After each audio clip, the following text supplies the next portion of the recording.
This is the point at which in 5 years ago, you'd start talking about the millennials, right? Well, actually, we've been talking about the millennials for so long, they've gotten old. And I can say that because there's a researcher who has actually proposed dividing the millennials into two parts. One is basically 18 to 26, and the other is 26 to 32 or 33.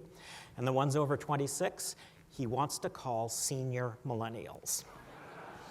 I love to tell a 26-year-old they're now a senior. That's how fast the future happens.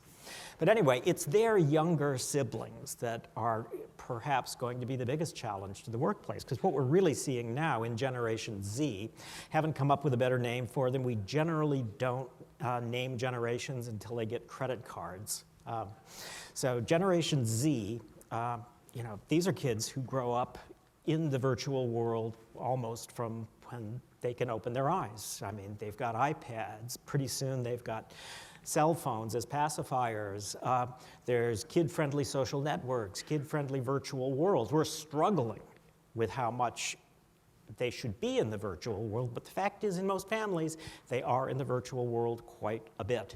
And, the behavior of those kids when they grow up is going to be different than the millennials. And I think what we're actually seeing, to return to this broad theme of virtualization, what we're seeing is an evolution of the ability to create and maintain meaningful virtual relationships in a way that people who didn't grow up making some of their first friends online really can't understand. But I think that's going to be the hallmark of this generation as they get into the workplace, is that virtual relationships will be very meaningful and just as productive in many cases as physical relationships. Now, they still have a lot to worry about in terms of what belongs in the physical world, what belongs in the virtual world in terms of relationships. I do think that by the end of the 20s, there will be virtual marriages in which the couples actually do not want to meet in person ever. It's entirely their avatars that have the wedding, that go on with their married life in some virtual space. People always say, well, what about the kids? And I say, well, there's always FedEx. What this means is that the workplace itself will become increasingly virtual. And that's a trend we're seeing now. But again, it's going to happen even faster than we think. It's going to be driven by a few things. Even though there's still some doubt, every once in a while a big company, Yahoo or IBM, decides, okay, we're going to bring everybody back into the office. That's just temporary. It's very clear that distributed work, for a variety of reasons, is going to be very powerful. For starters, the kids that we really want to work for us as we get out there another 10 years are going to actually want a really good reason that they have to get in a car and drive for 20 minutes or half an hour or an hour to sit in a cubicle and text and IM and use video, when they could easily do that at home or at some interim sort of suburban teleport that connects to the headquarters at home.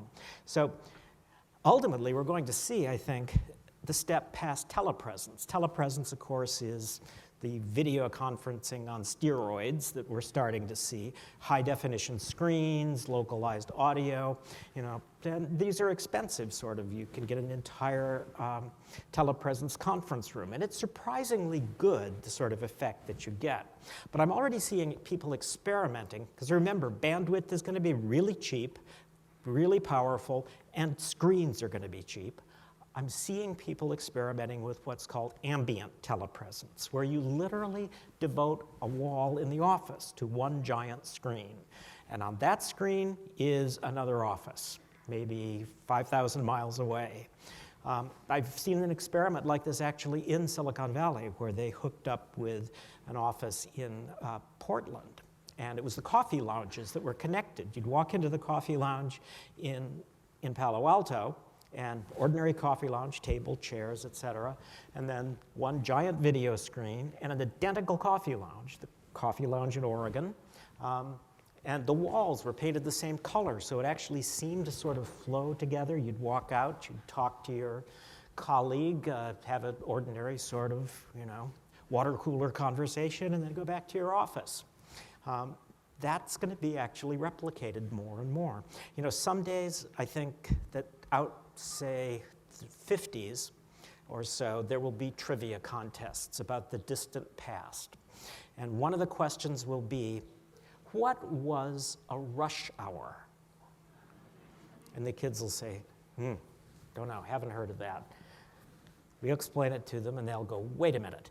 Everybody got up at the same time, got in their cars at the same time, and drove in the same direction? That's nuts. And it is.